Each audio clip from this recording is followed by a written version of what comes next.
Hello everyone, हम इस video में बात करेंगे जो बम भरी धमकियां आ रही थी इससे संबंधित प्रतिक्रिया के बारे में। हाल ही में दिल्ली एनसीआर में 80 से अधिक स्कूलों में ईमेल के जरिए बम की जो धमकी थी वो दी गई थी, जो कि काफी आपने न्यूज में देखा होगा।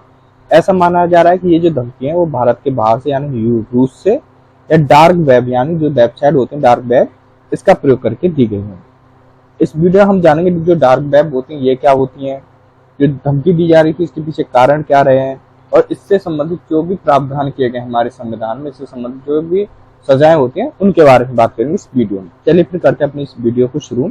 ये जो बम भरी धमकी आई थी इससे संबंधित प्रतिक्रिया के बारे में बात करें कि बम भरी जो धमकी थी इसका कारण क्या रहा है। वो दहशत फैलाना, स्थानों या संगठनों के सामान्य संचालन के बाधित करना या ध्यान भटकाना एवं परेशान करना, ये इनके कारण रहे हैं। और भी कारणों की बात करें, सरकार या प्राधिकरण की प्रतिक्रिया और तैयारी चेक करना, क्या तैयारी है, इन चीजों से ये तैयारी भी चेक करते हैं। सामान्य कार्य जैसे चुनाव, त्योहार आदि जैसों में बाधा डालना, ऐसी स्थिति में क्या किया जाना चाहिए। अगर बात की जाए, अगर ऐसी संबंधित ये आती हैं तो इससे क्या करना चाहिए, तो बम धमकी मिलने पर तुरंत पुलिस को सूचित करना और पुलिस के परामर्श से होल्डिंग एरिया में ले जाना या बाड़ लगाना। इसमें क्या जाता है, अनावश्यक वस्तुओं को हटाना, जहां विस्फोटक छिपाए जा सकते हैं अनावश्यक वस्तुओं को हटा दिया जाता है। अलग प्रवेश या निकाय की व्यवस्था करना, जो दूसरे द्वार होते हैं उनमें निकाय की प्रवेश की जो व्यवस्था वो कर देना, उस रास्ते को रोक देना। कम रोशनी वाले पार्किंग स्थल, स्कूल भवन और बहुत से करीब पार्किंग स्थल और निगरानी करने के मुश्किल क्षेत्रों जैसे सुरक्षित क्षेत्रों की पहचान करना और सीसीटीवी से उन जगहों की निगरानी करना।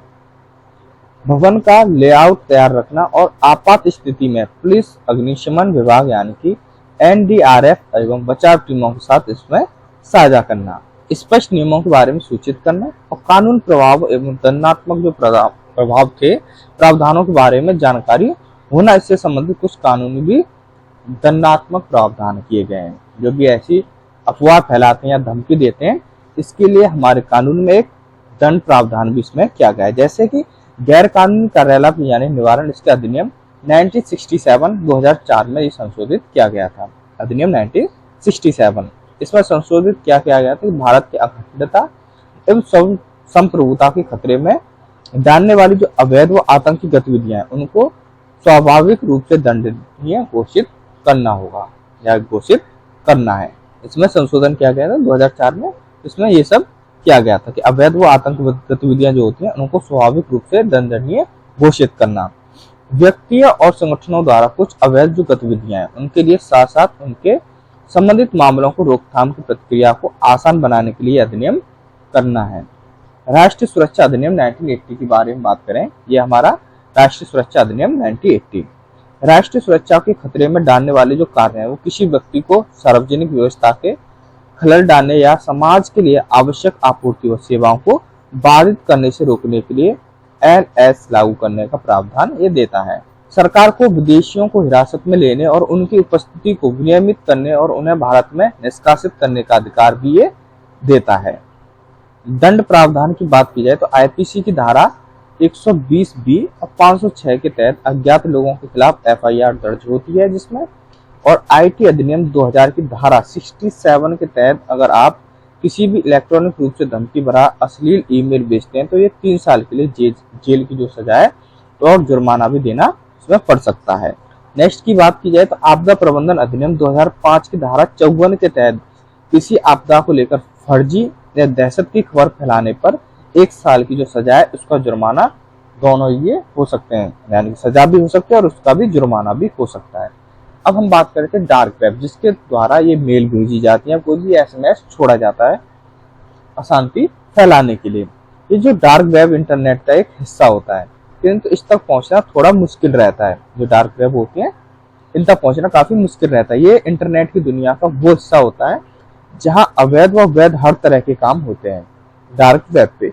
यहाँ तक कि सर्च इंजन जो होता है वो आसानी से इस पर नहीं पहुंच सकता। इसके लिए स्पेशल ब्राउजर का इस्तेमाल किया जाता है।